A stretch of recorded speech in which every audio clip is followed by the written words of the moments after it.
ওলামা হযরতের সহবতে তথ্য সমৃদ্ধ ক্লাসপূর্ণ দিনের কিছু গুরুত্বপূর্ণ কথা শোনার তৌফিক দিলেন আল্লাহর সন্তুষ্টির লক্ষ্যে, হেদায়েতের উদ্দেশ্যে। সেই মালিকের দরবারে সকলেই বলি আলহামদুলিল্লাহ। আল্লাহ, এখানে লেখা আছে ইসলাহি মজলিস। ইসলাহি মজলিসে আলোচনা তো সেই করবে যে মুসলিম। আমাদের মতো মানুষ ইসলাহি মজলিসে কথা বলা এক বেমানা। ইসলামের জন্য আমি নিজেই দাঁড়ে দাঁড়ে ঘুরতেছি। ইসলাহ এমন এক জিনিস, ইখলাস এমন এক জিনিস, দয়া করে যদি আল্লাহ পাক কাউকে দান করেন, সে দুনিয়া কবর আখিরাতে মুকুটহীন বাদশা। সুবহানাল্লাহ বলেন। সুবহানাল্লাহ।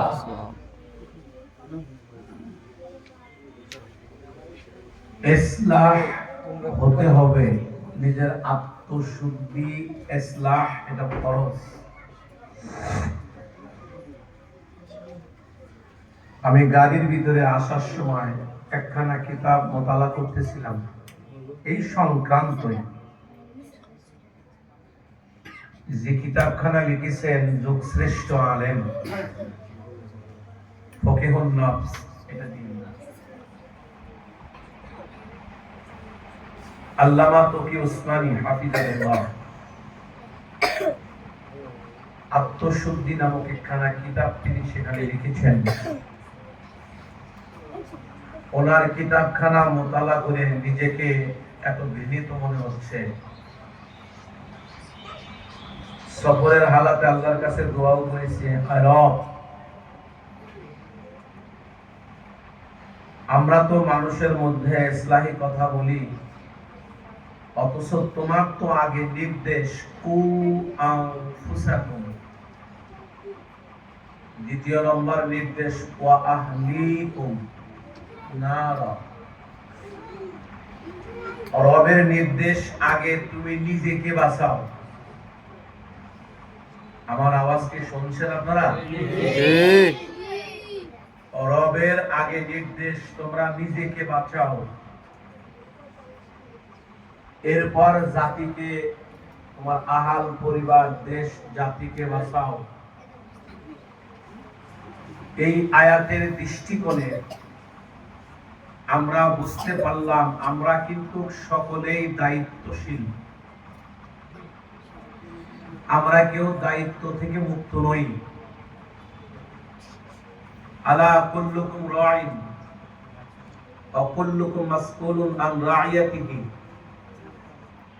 আমার প্রিয় রাসূল বলেন, মূলত আমরা সকলেই দায়িত্বশীল। কাল হাসরের ময়দানে আমাদের সবাইকে আল্লাহ পাক দায়িত্ব সম্পর্কে জিজ্ঞাসা করবেন, জিজ্ঞাসিত হব যে আমি কি দায়িত্বটা পালন করেছি। বলে, হুজুর আমার তো পরিবার নেই, আমি তো বিয়ে শাদী করিনি, আমি তো একা। বলে, এই জায়গায় কথাটা হলো যে আপনি আপনার 3.5 হাত বডির দায়িত্বশীল। এই বডিটার দায়িত্বশীল আপনি। আপনি আপনাকে কিভাবে সাজাচ্ছেন,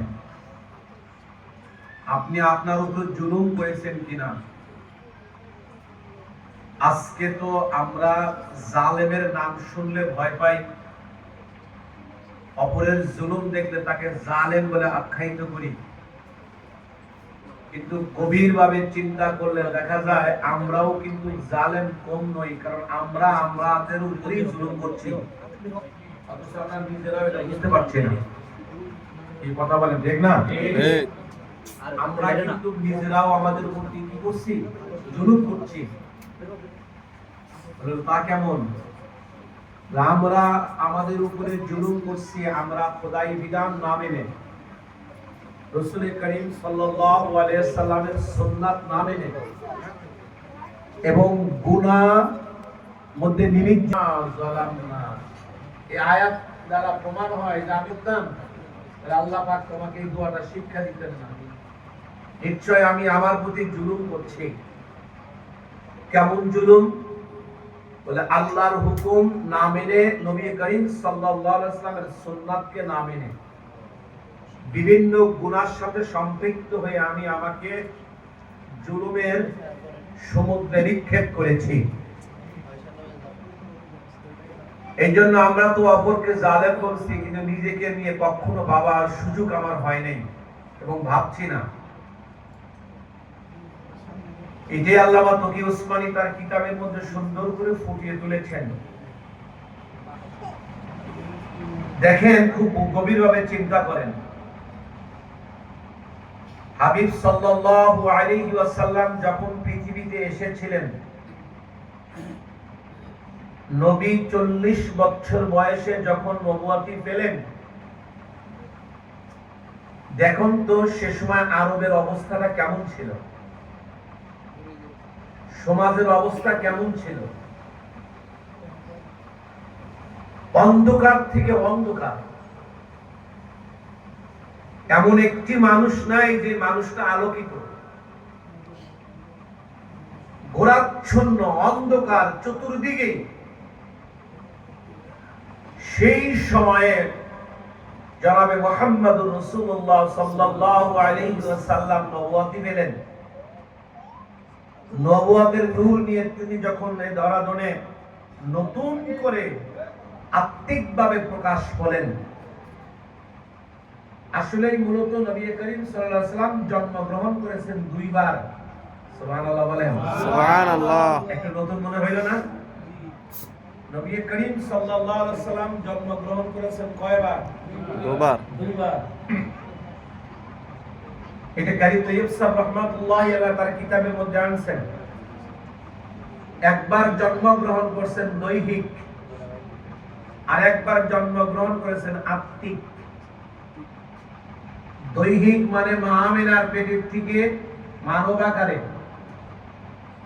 আর একবার জন্মগ্রহণ করেছেন 40 বছর বয়সে, সেটা ছিল নবুয়তের নূর, আত্মিক, আখলাক সহ। ওই গোরাচ্ছন্ন সমাজকে একমাত্র আল্লাহ রাসূল সাল্লাল্লাহু আলাইহি ওয়াসাল্লাম কিভাবে আলোকিত করলেন, এটা গভীরভাবে বোঝার ব্যাপার। সবেমাত্র রাসূল একা,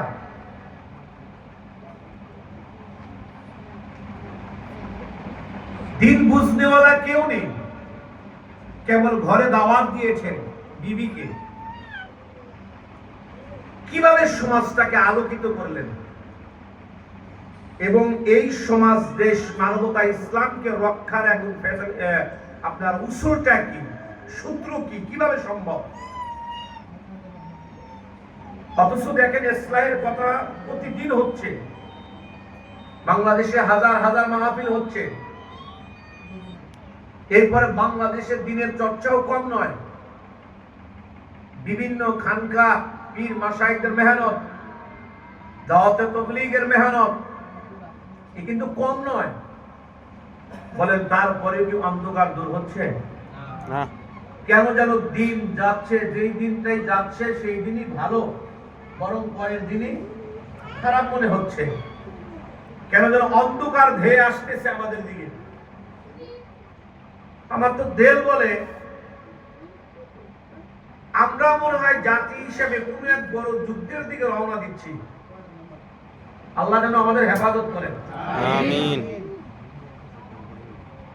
অন্ধকার তো বাড়তেছে, কারণ কি? আল্লামা তকি উসমানী এই জায়গায় সুন্দর করে উপস্থাপন করেছেন যে মূলত ইসলাহ, এখানে লেখছে না ইসলাহি মজলিস। আসলে আমি আলোচনা করতে চেয়েছিলাম শিক্ষা সংক্রান্ত, আবার নিয়ে আসছি এইদিকে যে এক ইসলাহি মজলিস। তো যদিও একটা আলোচনা করতে চেয়েছিলাম, আবার এইদিকে আলোচনাটা সময়ের শোনার সুযোগ আছে তো ইনশাআল্লাহ? ইনশাআল্লাহ।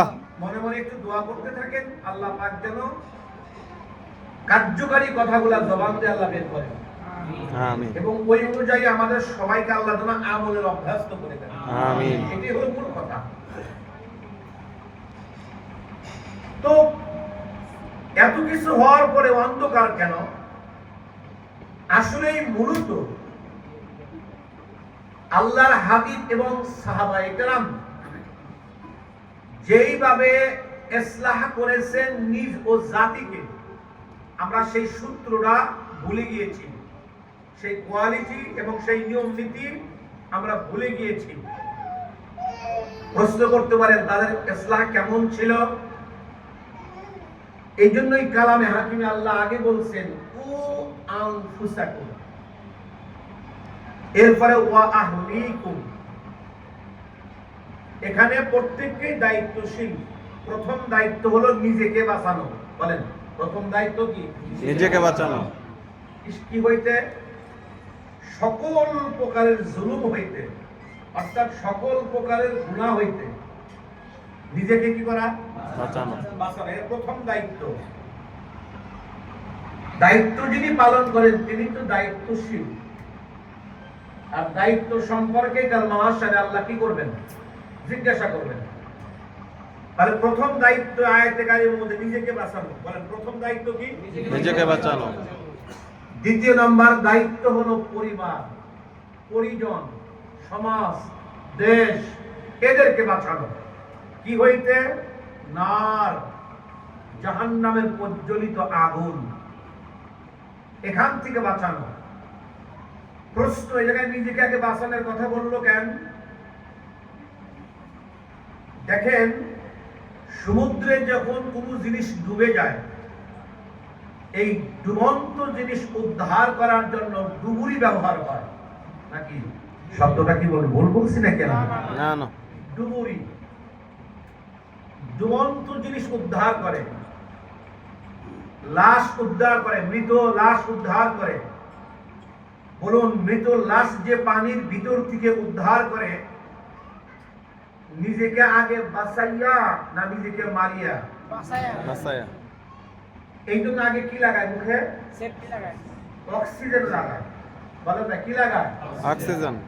অক্সিজেন লাগাইয়া নিজেকে আগে রক্ষা করে। নিজেকে রক্ষা করিয়া এরপরে পানিতে ডুব দেয়। কারণ সে যদি নিজেকে আগে না বাঁচাইতে পারে তাহলে ডুবন্ত জিনিস উদ্ধার করা যাবে না, সম্ভব না। এই জন্য নিজেকে আগে বাঁচায়, এরপরে ডুবন্ত জিনিস উদ্ধার করে। দেখেন ভাই, আজকে তো জাতিকে বাঁচানোর চেষ্টা করছি, সমাজকে বাঁচানোর চেষ্টা করছি, আহাল পরিবারকে বাঁচানোর চেষ্টা করছি, কিন্তু যারা করছি তারা নিজকে ভুলে গেছি। আল্লাহ আপনি ক্ষমা করে দেন। আল্লাহ আপনি আমাদেরকে ক্ষমা করে দেন। আমিন।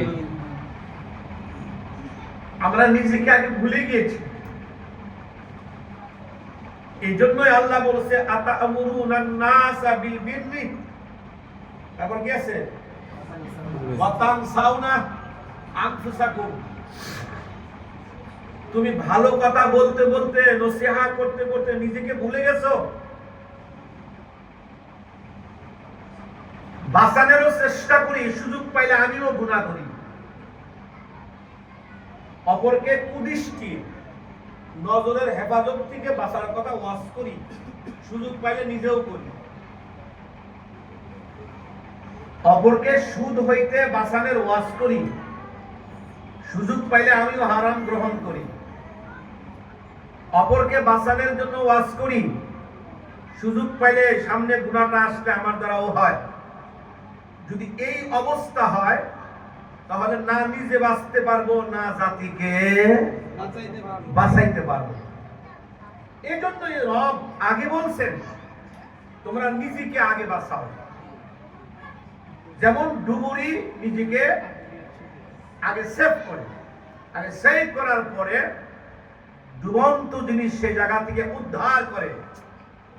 এই জন্য যদি পরিবার দেশ সমাজকে বাঁচাইতে চান, বলুন আগে নিজেকে বাঁচা দরকার আছে না নাই? আছে। দেখেন সাহাবায়ে কেরাম 13 বছর মক্কার জিন্দেগি আর 10 বছরের মাদানী জিন্দেগি। 13 বছরের মক্কার জিন্দেগিতে জিহাদের আয়াত ফরজ হয় নাই, জিহাদ ফরজ হয় নাই। বরং বিধান কি? বলে আঘাত আসবে, তুমি মায়ের খাও,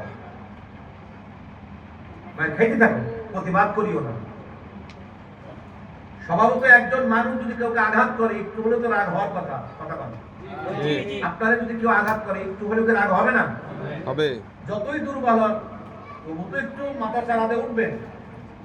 কিন্তু 13 বছরের জিন্দেগির নিয়ম কি? না মাথা উঁচু করিও না, হাত উঁচু করিও না, শুধু পিঠটা পেটে পেটে দাও। সুবহানাল্লাহ বলেন। সুবহানাল্লাহ। কি হিকমত! এই জন্য হযরত বেলাল রাদিয়াল্লাহু তাআলা আনহুর বুকে পাথর আঘাত করে। একদম তো দুর্বল ছিল না, কমপক্ষে ঘুরে উঠে মানুষ যখন মরার উপক্রম হয় তখন কিন্তু সে আর অন্য কোনো চিন্তা করে না, আক্রমণের চিন্তাটাই করে। তার বুকে পাথর আঘাত করতেছে, কিন্তু নিজ থেকে কোনো প্রতিবাদ নাই। ওনার জবানে শুধু একটাই আহাদ।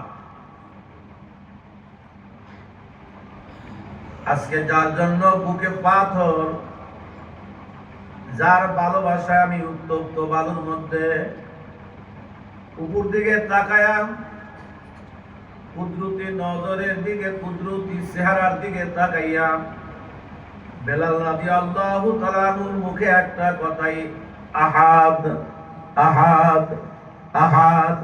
সুবহানাল্লাহ বলেন। সুবহানাল্লাহ।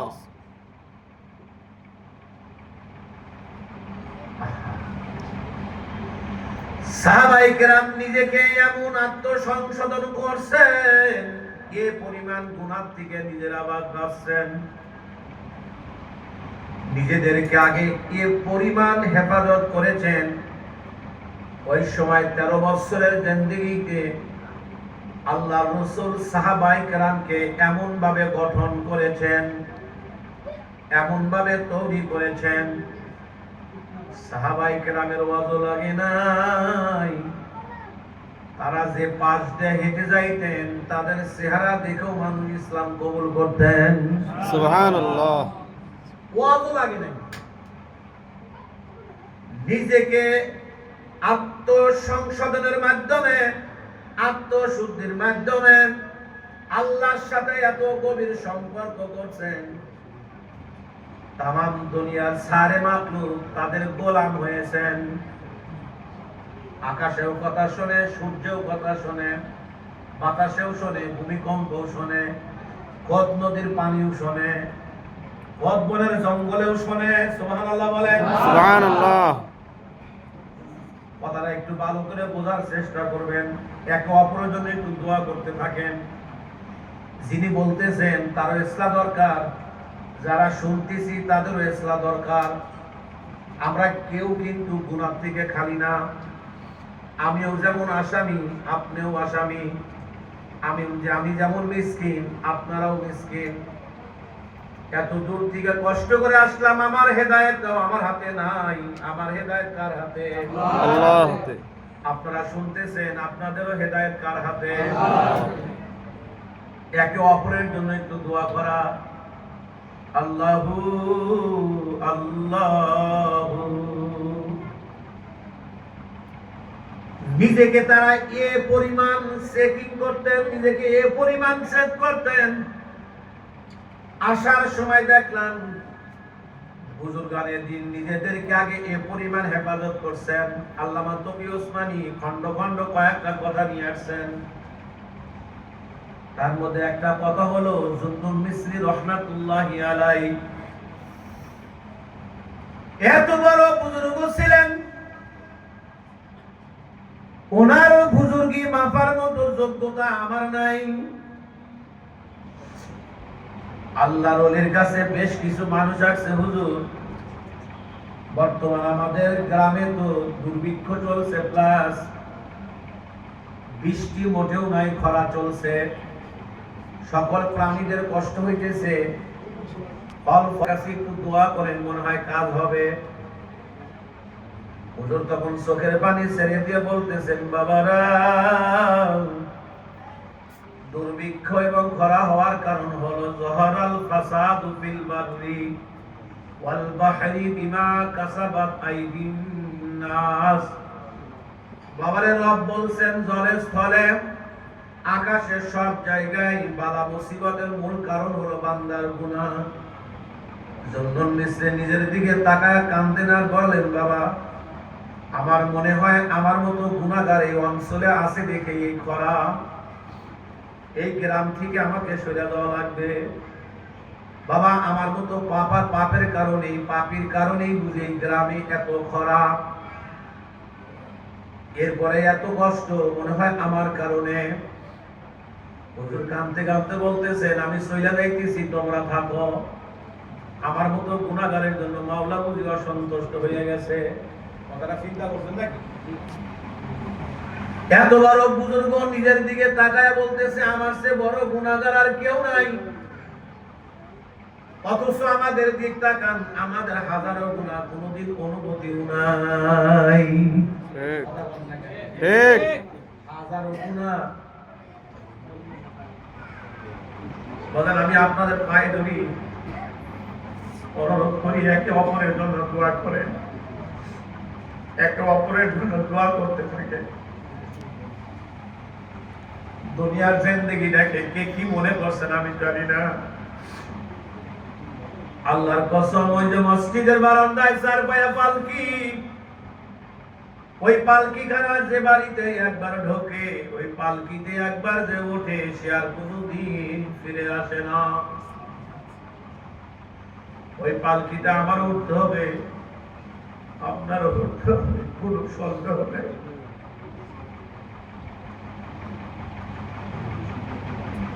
কিছুই বুঝি না, বুঝেও আসে না। নবীর সাহাবীদের সেই ঈমান কিন্তু আমাদের বেশি নয়। নবীজির সব সাহাবী জান্নাতি, তার মধ্যে আশারায়ে মুবাশশারা, এর মধ্যে একজন সাহাবী হযরত ওসমান গনি রাদিয়াল্লাহু তাআলা আনহু, বাজান, যিনি নবীজির দুইজন কলিজার টুকরাকে বিবাহ করেছিল, তাকে জিন্নুর আইনও বলা হতো, দুই নূরের অধিকারী।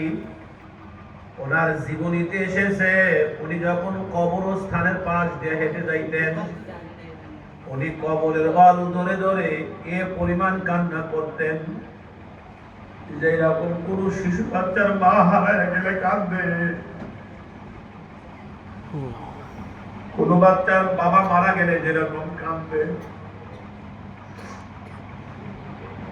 কোন বাচ্চার মা মরে গেলে যেরকম মা মা মা বলে কাঁদে, ওসমান গনি রাদিয়াল্লাহু তাআলা আনহু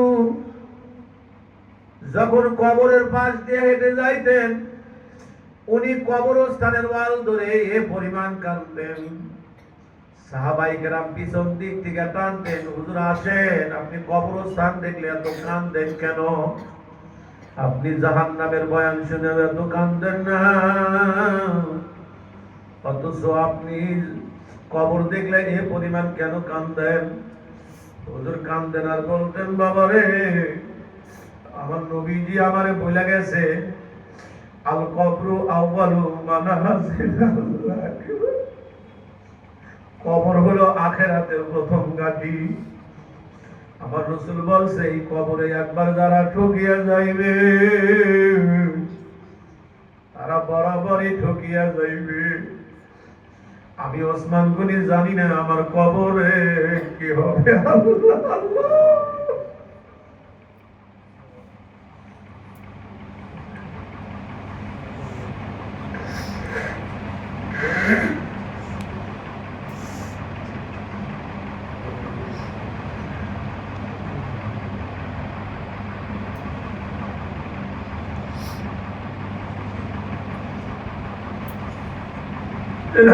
সাহাবী যদি কাঁদে, আপনাদের পায়ে ধরি, আপনাদের হাতে ধরি। বাবা, আমি আগেই স্বীকার করছি আমরা কিন্তু ইসলামী বয়ানের উপযুক্ত না। এই সমস্ত বয়ান করবে তারা যারা মুসলিম।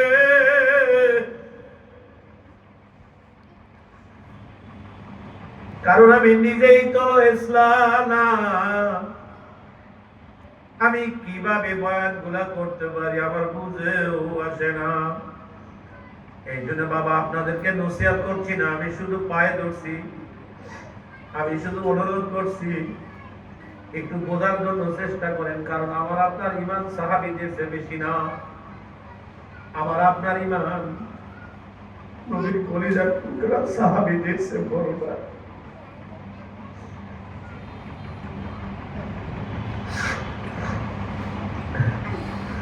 আমাদের এমনও বুজুর্গ দুনিয়া থেকে চলে গেছেন কাঁদতে কাঁদতে কাঁদতে কাঁদতে চোখটা অন্ধ বানাইয়া কবরে গেছে।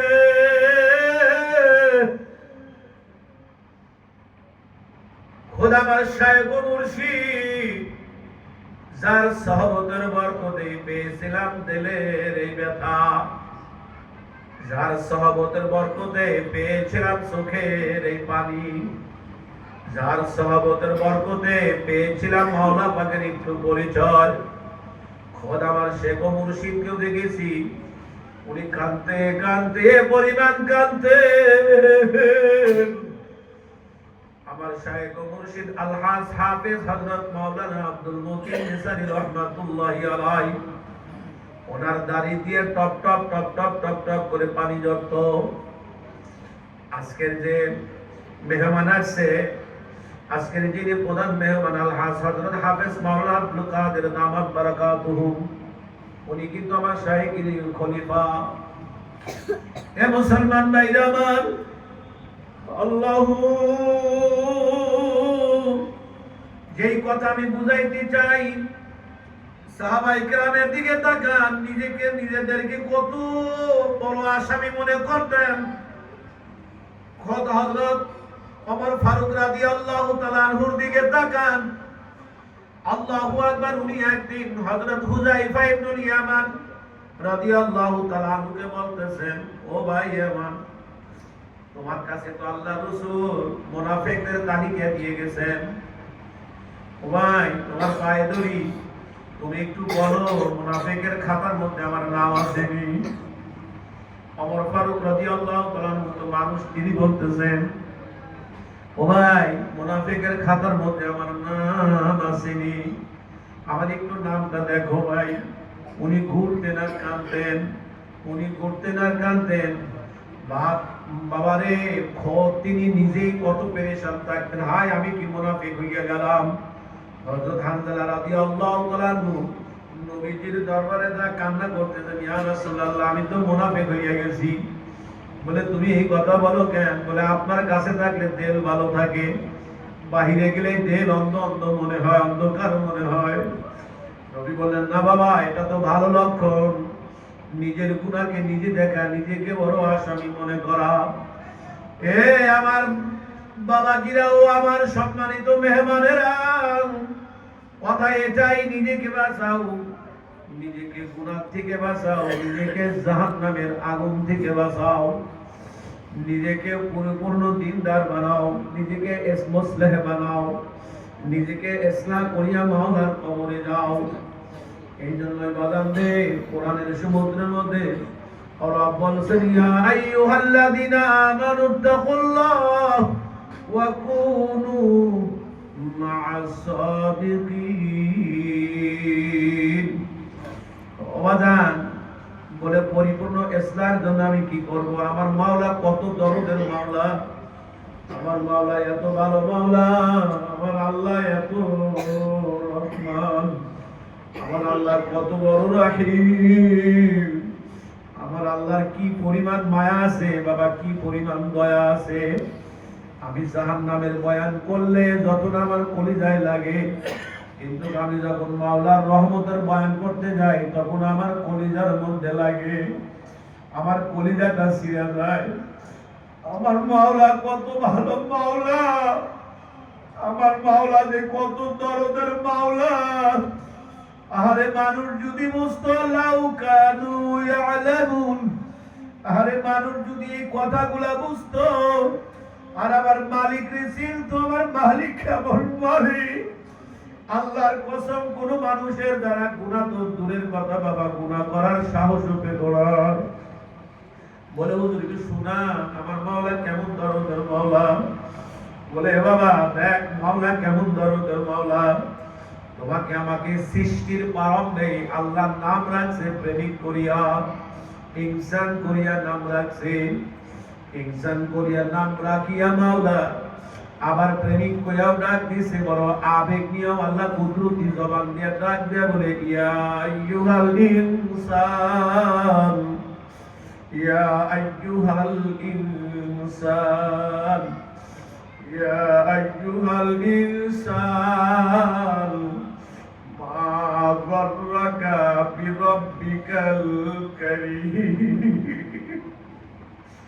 এই জায়গায় আল্লাহ কুদরতি জবান দিয়ে ডাকতেছে, ওরে আমার প্রেমিক, ওরে আমার ভালোবাসা, ওরে আমার আদরের বান্দা, ওরে আমার নির্বাচিত বান্দা।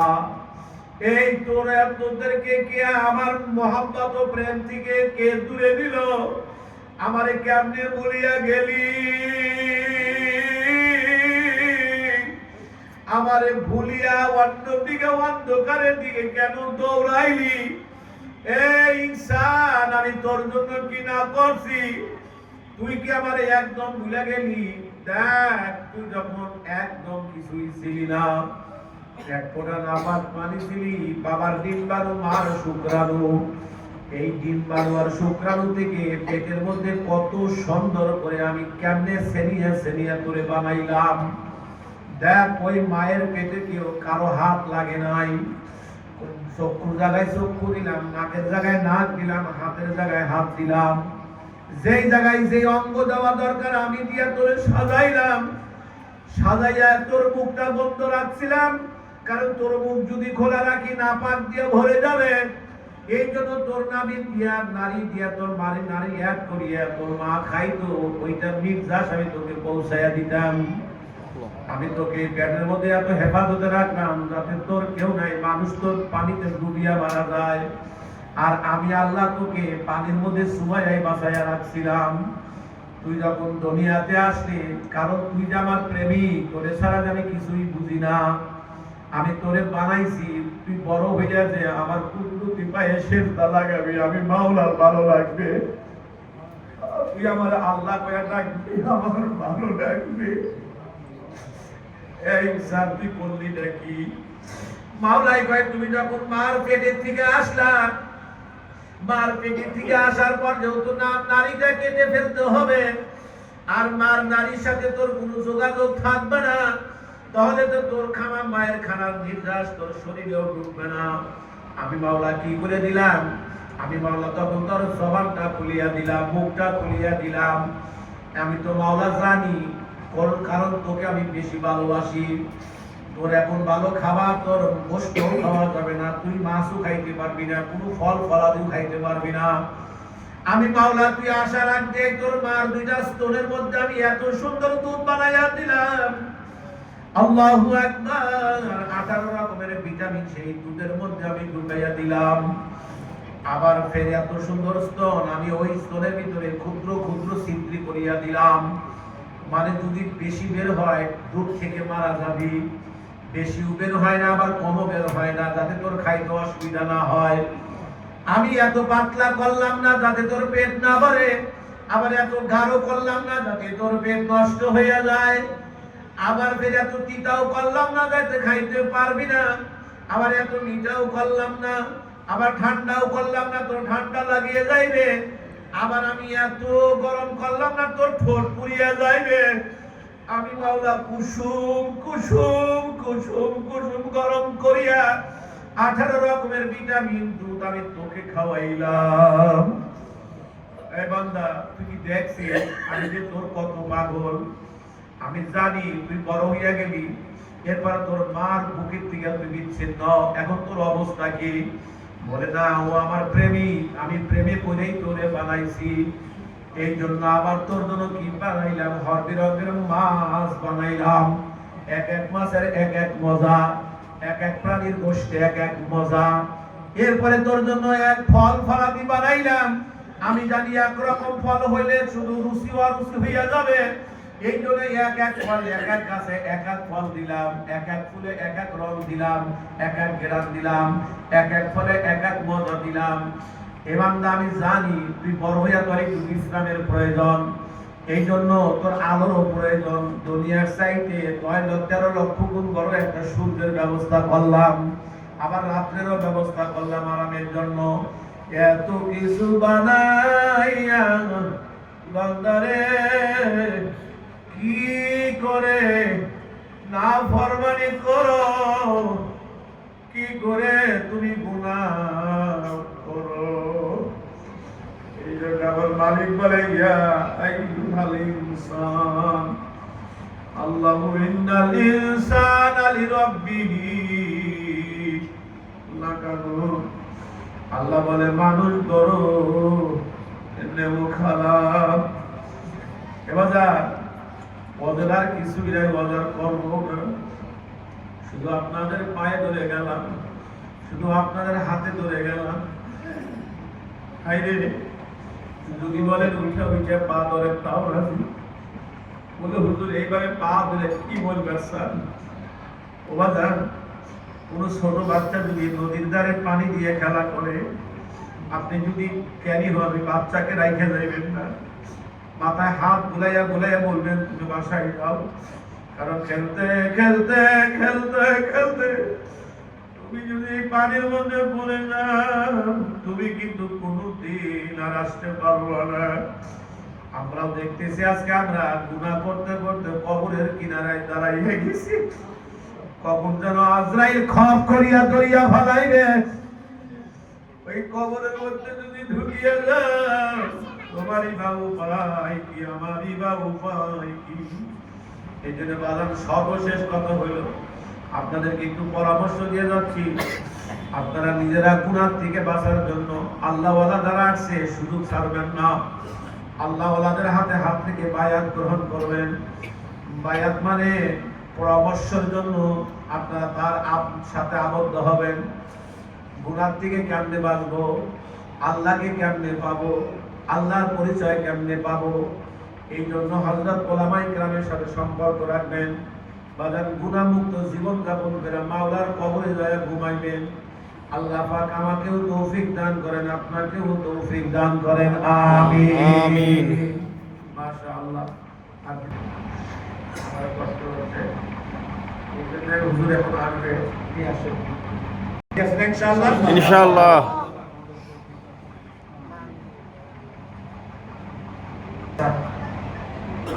সামনে ভর্তি আছেন, আপনারা একটু মেহরবানি করে বাচ্চাদেরকে অনুরোধ করছি মাদ্রাসায় একটু ভর্তি করে দিবেন, ছাত্রদেরকে একটু দেখবেন।